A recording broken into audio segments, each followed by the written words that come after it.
Doctor Yasmin Rashid کے جو constituency میں ان کے مد مقابل میاں نواز شریف، اور آپ کو یہ بھی معلوم ہو گیا کہ اب اجلت میں انہوں نے کہا کہ ہم نے تمام رزلٹ جو ہیں وہ نیٹ پہ ڈال دیے، ویب سائٹ سے اویلیبل ہیں، فارم 45 بھی، فارم 47 بھی، 49 بھی. لیکن جو دھاندلی جس انداز میں الیکشن کمیشن نے جو رول ادا کیا ہے، اب وہ اتنا الارمنگ ہے کہ وہ رونگٹے کھڑے کر دیتا ہے. اور اس چابک دستی کے ساتھ، اس ہوشیاری کے ساتھ یہ تمام دھاندلی الیکشن کمیشن نے کی ہے کہ وہ اپنے سر اس کا جرم بھی آنے نہیں دیتے، اور یہ کہہ رہے ہیں کہ جی ہمیں تو ایڈمنسٹریشن نے کروایا ہے ہم سے. جو لوگ امپلائی کیے گئے ہیں، جن لوگوں کو ٹھپے لگانے پہ متعین کیا گیا اور جو جعلی انگوٹھے اور دستخط کرتے رہے ہیں، یہ تمام جو ہیں وہ ہماری نظر میں ہیں، آج نہیں تو کل یہ تمام لوگ شہادت کے لیے اب آئیں گے اور کٹہرے میں کھڑے ہوئے ملزمان کے روبرو اپنی شہادت بھی دیں گے. لیکن جس بھونڈے انداز میں یہ جرم سرزد ہوا، مثلا میں آپ کو چھوٹی سی مثال ایک دیتا ہوں. ڈاکٹر یاسمین راشد کا میں نے جیسے آگے بھی عرض کیا تھا، اور 2 دن پہلے الیکشن کمیشن کے وہاں پر اس کی ہیئرنگ تھی، 4 تاریخ کو، اور اس ہیئرنگ کے اندر جو کمنٹس ریٹرننگ آفیسر کی طرف سے آئے تھے، اس کی بنیاد پہ میں نے ثابت کیا الیکشن کمیشن آف پاکستان کے سامنے، جو 3 ممبر بینچ تھا، کہ ایڈمٹ کر لیا گیا ہے اس پیراوائز کامنٹ کے اندر جو آر او جو بدل کے جن کو لایا گیا تھا انہوں نے داخل کیے. اور ایڈمٹ کیا کیا گیا؟ ایڈمٹ یہ کیا گیا کہ جتنے ووٹ ہم نے ذکر اس کے اندر کیا کہ ٹوٹل کانسٹیٹوئنسی کے اندر 476 پولنگ اسٹیشن تھے، اور جو رزلٹ ہم نے اس میں بھی مینشن کیا، اور جو باقاعدہ طور پر الیکٹرانک میڈیا میں تمام پولنگ اسٹیشنز نے اس کو ریلے کیا، نشر کیا، اس کے مطابق 334 پولنگ اسٹیشن کا وہ رزلٹ تھا. اور 334 پولنگ اسٹیشن کے رزلٹ کے اندر ڈاکٹر یاسمین راشد 99,000 پلس میں ووٹ لے کر جیت رہی تھی، اور اس کے مد مقابل Mian Nawaz Sharif 78,800 some thing vote لے کر ہار رہے تھے. یعنی ڈفرنس جو تھا وہ 20,800 کا تھا. باقی کتنے پولنگ اسٹیشن باقی بچے تھے؟ 42. اگرچہ ہمارے پاس وہ رزلٹ جو ہے وہ 42 میں سے بھی مزید 9 کا رزلٹ آ چکا تھا، جو ہم نے پچھلی دفعہ آپ کو بتایا بھی. لیکن میں آج صرف وہ بات آپ کے سامنے کر رہا ہوں جو اناؤنسمنٹ ہوئی، اور جو ہم بھی ریکارڈ کے اوپر اپنی پٹیشن میں ہم نے لکھا اور ہم نے الیکشن کمیشن کے سامنے پیش کیا، اور جس کی تصدیق کی ہے ریٹرننگ آفیسر نے. تو آپ سوچئے کہ 334 پولنگ اسٹیشن میں ڈاکٹر یاسمین راشد 99,000 پلس میں ووٹ لینے والی، اور اس کے بعد جو 42 پولنگ اسٹیشن بچے، ان 42 پولنگ اسٹیشن میں نواز شریف کو جتانے کے لیے ووٹ کتنے ڈالے گئے؟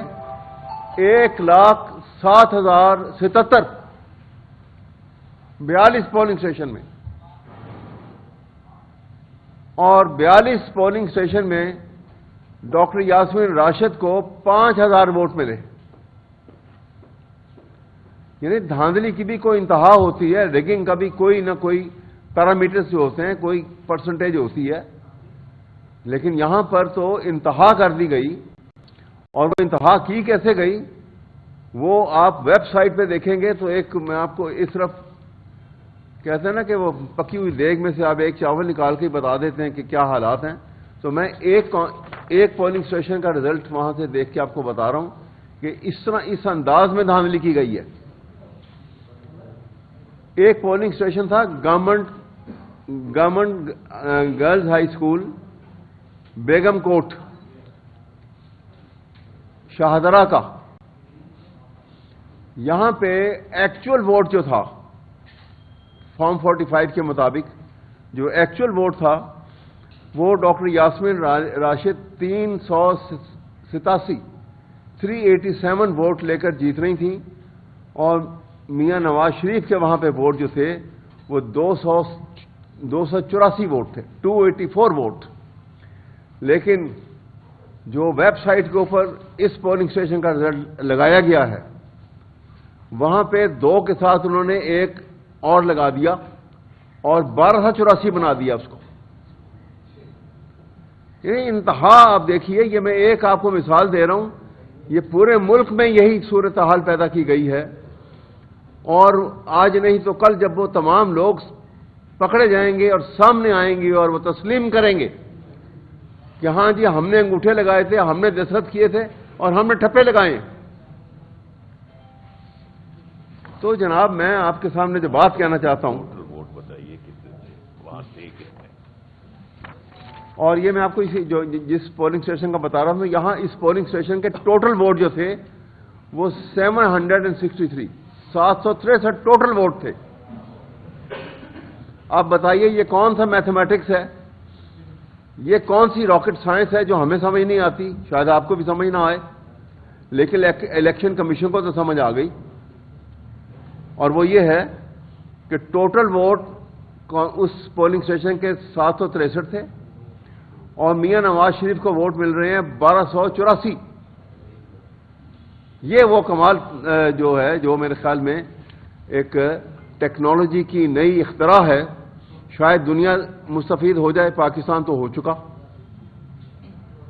تو میں آپ کے سامنے عرض یہ کر رہا ہوں کہ یہ کھیل جو کھیلا گیا ہے،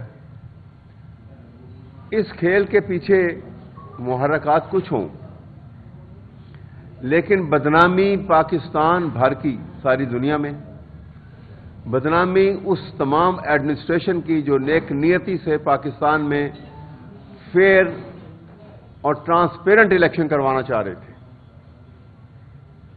آپ اندازہ لگائیے کہ جب یہ کھیل کھیلا جائے گا تو جنہوں نے کمٹمنٹ کی تھی کہ ہم فیئر اینڈ ٹرانسپیرنٹ الیکشن کروائیں گے اور بالکل ہم پیسفل ماحول میں، کوئی شک نہیں ہے ماحول پیسفل نظر آیا، ووٹر آئے اور تمام پاکستان سے بوڑھے جوان بیمار ایک ہی امید لے کر کے پاکستان میں تبدیلی لے آئیں گے. اور اس تمام ظلم کے باوجود جو روا رکھا گیا اس پورے آخری سال کے اندر، جو ظلم روا رکھا گیا، جو فنڈامنٹل رائٹس پامال کیے گئے، آپ کے سامنے ہے کہ جس کے اندر پی ٹی آئی کا سب سے پہلے انہوں نے الیکشن کے پروٹیکس کے اوپر الیکشن سمبل سے محروم کر دیا، اور اس کے بعد کیا کیا انہوں نے، ایز اے پولیٹیکل پارٹی روک دیا کہ تم الیکشن میں حصہ نہیں لے سکتے. آپ P T I as a political party نام استعمال نہیں کر سکتے. یہ article 17 of the fundamental rights جس میں انشرائنڈ ہیں کانسٹیٹیوشن میں، سرہن اس کی وائلیشن کی گئی. ایک نہیں، میں آپ کو ایک سیریز آف ججمنٹ یہاں پہ گنانے کو تیار ہوں جہاں سپریم کورٹ نے کہا ہے کہ آرٹیکل 17 کے تحت یہ فنڈامنٹل رائٹس میں شامل ہے پولیٹیکل پارٹی کی فارمیشن. اور پولیٹیکل پارٹی کی فارمیشن کس کام کے لیے ہے؟ وہ الیکشن تک، ووٹنگ تک، فارمیشن آف گورنمنٹ تک اس کا فنڈامنٹل رائٹس میں شامل ہے اور وہ کام اس نے کرنا ہے.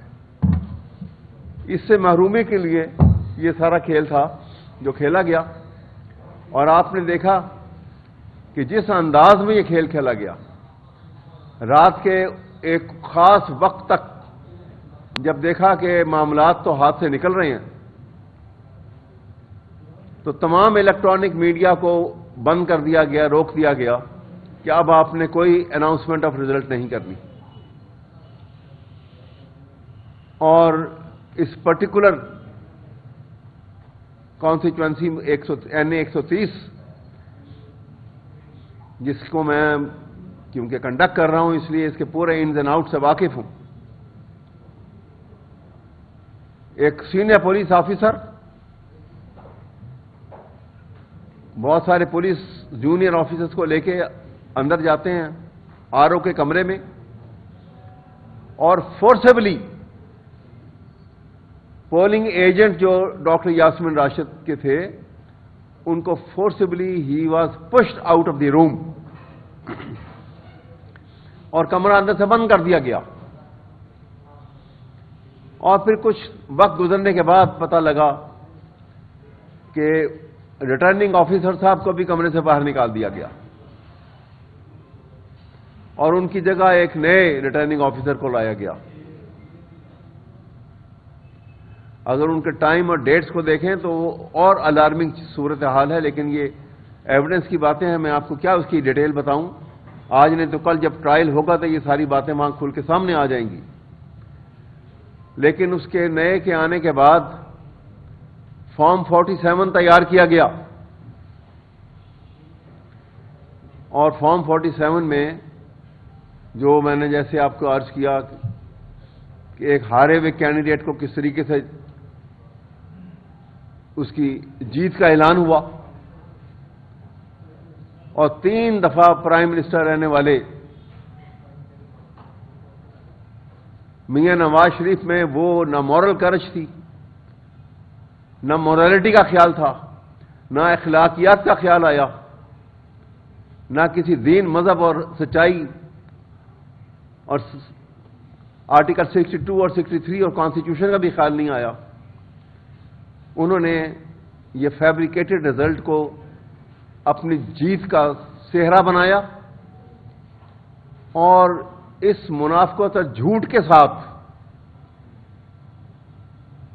پارلیمنٹ میں as member of the national assembly حلقہ 130 کا حلف بھی اٹھا لیا. آپ سب جانتے ہیں، یہ کوئی چھپی بات نہیں کہ آرٹیکل 62 اور 63 کے پیش نظر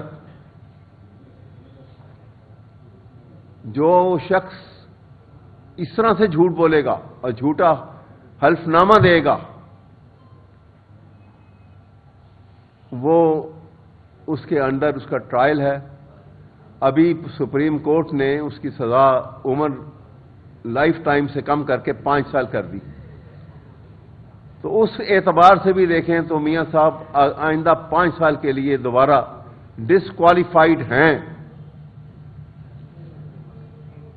لیکن سرمایہ دار کا نہ کوئی ضمیر ہوتا ہے، نہ کوئی ملک ہوتا ہے، نہ کوئی نیشنلٹی ہوتی ہے، اور اس کا مظاہرہ ہم نے دیکھ لیا. یہاں پر میں آپ کے سامنے یہ کہنا